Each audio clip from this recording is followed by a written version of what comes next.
তাদেরকে আমরা যখন দেখেছি খালি পকেটে আন্দোলন করতে,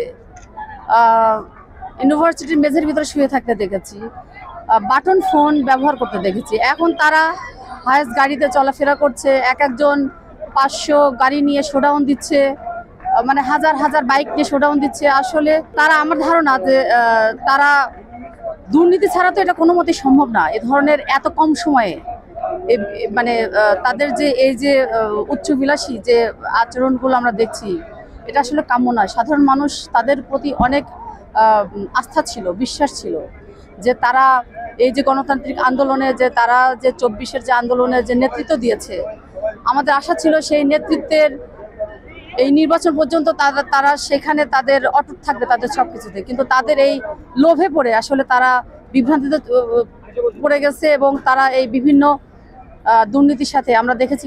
আপনারা জানেন যে এই যে বিভিন্ন তাদের যে পিএস এপিএসরা 300-400 কোটি টাকার অলরেডি তারা দুর্নীতির প্রায় দুদকে তারা যাচ্ছে। এত অল্প সময়ে তাদের যে এই যে মানে এই ফ্যাসিস্টের মতো তারা যে এই যে তাদেরকে আচরণ, মানে যে তাদের যে এই যে আর্থিক যে বিষয়গুলো দেখি, আসলে এটা আসলে সাধারণ মানুষের কাম্য ছিল না। তাদের প্রতি মানুষের, আমরা যেমন চাচ্ছিলাম যে আমাদের সাথেও তারা ঐক্যবদ্ধভাবে, আমরা যেহেতু একসাথে আন্দোলন করেছি, তাদের 24-এর ভূমিকা ছিল, একসাথেই আমরা এই রাষ্ট্রটাকে গঠন করতে চেয়েছিলাম। প্রায় 1.5টা যুগ আমরা পার করেছি, একটা অন্ধকার একটা জগৎ থেকে আমরা বের হয়ে আসছি।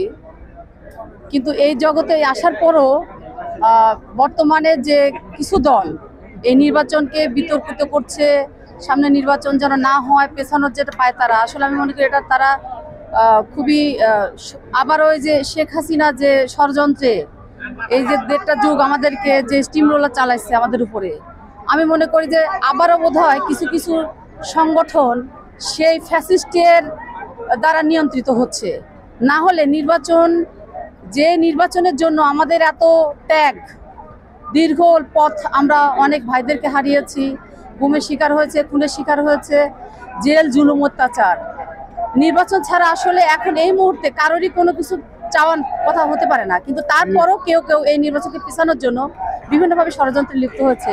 আমি মনে করি এটা ফ্যাসিস্টেরই একটা অংশ এবং আমি আশা করব তারা এই ষড়যন্ত্রকে মানে প্রাধান্য না দিয়ে তারা সবকিছু পেছনে রেখে নির্বাচনটাকেই গুরুত্ব দেওয়া উচিত এবং নির্বাচনের মাধ্যমে যেন এই যে আমাদের যে এই যে 20 বছরের যে আন্দোলন, এই যে সেই সফলতা আসবে শুধু নির্বাচনের মাধ্যমে। নির্বাচন না হলে আমাদের কোনো সফলতা নাই।